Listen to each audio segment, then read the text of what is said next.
আমরা প্রতিনিয়ত হারাচ্ছি আমাদের প্রিয় বাবাকে। আমাদের প্রিয় বাবার স্নেহ থেকে আমরা বঞ্চিত হচ্ছি। শত শত ছেলেমেয়েও ঠিক এইভাবে বঞ্চিত হচ্ছে। কেন এই কথাটা বলছি সেটা আমি একটি ঘটনার মাধ্যমে আপনাদের সামনে তুলে ধরছি। আমরা অনেক ছেলেমেয়ে এখনও জানেই না তার বাবা মৃত্যুটা কেন হয়েছিল। এটা নিয়ে একটি ঘটনা আপনাদের সামনে তুলে ধরছি। এটা জানলে জানবেন বাবা হওয়ার কত কষ্ট, কত দায় দায়িত্ব, কত বোঝা, কত যন্ত্রণা। এই ঘটনাটি শুনলে আপনারা বুঝবেন। ঘটনাটি একটু মন দিয়ে শুনবেন। কিন্তু ঘটনাটি হচ্ছে তার বাবা নিজের মুখেই বলছে, ছোটোখাটো একটা চাকরি করি, গত মাসে বড় মেয়েকে আমি বিয়ে দিয়েছি, ধার দেনা করেছি অনেক, প্রায় 5 লাখ টাকা মতো ধার হয়ে গেছে। একটু আগে মেয়ের ফোন এলো, বাবা কেমন আছো? হ্যাঁ মা, ভালো আছি। তুই তুই কেমন আছিস মা? আমি ভালো আছি বাবা। তা হ্যাঁ, ভালো আছিস তো বলছিস, কিন্তু মনে হচ্ছে যেন তো কিছু একটা ঘটনা ঘটেছে। তা এইভাবে বলছিস কেন? তো শ্বশুর শাশুড়ি তারা খুশি হয়েছে তো তোকে পেয়ে? ওরা কিছু বলেনি বাবা। শাশুড়ি বলেছে শুধু একটা কথাই, যে বিয়েতে যে সমস্ত আসবাবপত্রগুলো নাকি তুমি দিয়েছো সেগুলো নাকি খুবই নিম্ন মানের।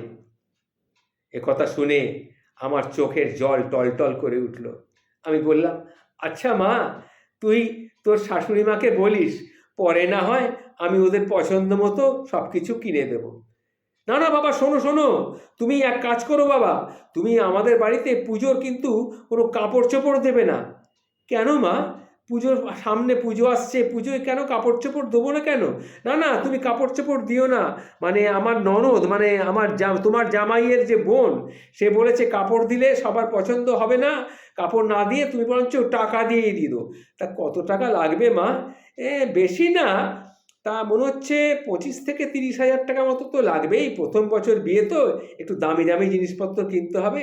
তা 25 কিংবা 30 যদি তুমি দিতে পারো তাহলে সবার হয়ে যাবে। আচ্ছা মা, ঠিক আছে ঠিক আছে। তুই কিচ্ছু চিন্তা করিস না মা, কিচ্ছু চিন্তা করিস না, আমি তো এখনো বেঁচে আছি। এই কথা বলে মেয়ের ফোনটা নামিয়ে রেখে দিলাম। আমার বুঝতে দেরি হলো না যে আমার এই কথাগুলো শুনে আমার মেয়ের চোখ দিয়েও জল গড়িয়ে পড়ছে। লাস্টে সে শুধু বলেছিল, আচ্ছা বাবা, আমি এখন রাখি বাবা, আমি এখন রাখি। আমি তখন তাকে বলেছিলাম, ভালো থাকিস মা, ভালো থাকিস, ভালো থাকিস।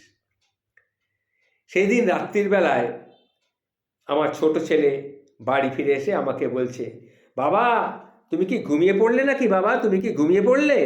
তা আমি বললাম, না না, ঘুমিয়ে পড়িনি, বল কি বলছিস বল। না, বলছিলাম কি, আমার একটা ল্যাপটপ কিনতে হবে বাবা।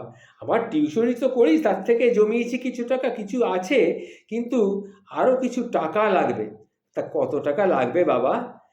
তুমি বেশি না, আমার 15,000 টাকা মতো আমার কাছে আছে, তুমি আর 50,000 দিলেই আমি ল্যাপটপটা কিনতে পারবো।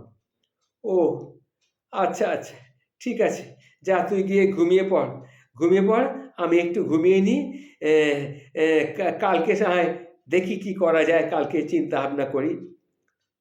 এইসব চিন্তা করতে করতে আমি কিছু না খেয়েই শুয়ে পড়লাম।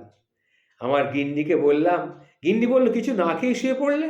না, আসলে ব্যাপার হচ্ছে কি, আমার যে ঠিক খিদে নেই, মাথায় অনেক চিন্তা আছে, অনেকগুলো টাকারও দরকার, মেয়ের বাড়ির জন্যে, মেয়ের সুখের জন্যে কিছু টাকা দরকার।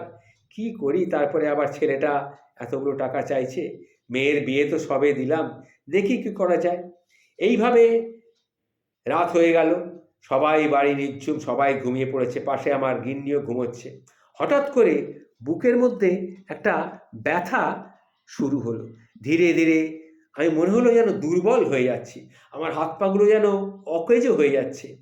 আমার সারা জীবনের অনেক স্বপ্ন এখনো অসমাপ্ত রয়ে গেছে, সেই চিন্তাগুলো এখনো আমার পিছু ছাড়ছে না। এই করতে করতেই কখন যেন আমি একেবারেই চিরদিনের মতো ঘুমিয়ে পড়েছি, আমি নিজেও বুঝতে পারিনি। পরদিন সকালবেলা সবাই কান্নাকাটি করছে, আমার ছোট মেয়ে, আমার স্ত্রী সবচেয়ে বেশি কাঁদছে। শুনলাম বড় মেয়ে আমার অসুস্থতার খবর পেয়ে ইতিমধ্যেই বাড়ির দিকে রওনা দিয়েছে। সবাই যে যার দিকে তাকাচ্ছে, অনেক কিছু বলতে চাইছে, কিন্তু আমি কিছুই বলতে পারছি না। এইভাবে কিছুক্ষণ কাটার পর কি করে যেন না মনে হলো আমি আর কিছু বলতে পারছি না। তারপরেই মনে হলো আমি আর কিচ্ছু, আমার মস্তিষ্কে কাজ করছে না, তারপরেই সব শেষ। এটি একটি ঘটনা, সেই ঘটনাটি আপনার সামনে আমি তুলে ধরলাম। ঠিক এইভাবেই ঠিক এইভাবেই হারিয়ে যাচ্ছে অনেক বাবা, আর বাবার স্নেহ থেকে বঞ্চিত হচ্ছে শত শত ছেলে মেয়ে।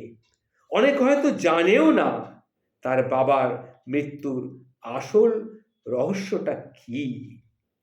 ঠিক এইভাবেই আমরা হারাচ্ছি প্রতিনিয়ত আমাদের বাবাদের। এই ঘটনাটি আপনাদের সামনে আমি বললাম সবার জন্যে। আপনারা একটু চিন্তা করবেন, অযথা বাবাকে বেশি প্রেশার ক্রিয়েট করবেন না, এটা মাথায় রাখবেন সবসময়। নমস্কার, ভালো থাকবেন।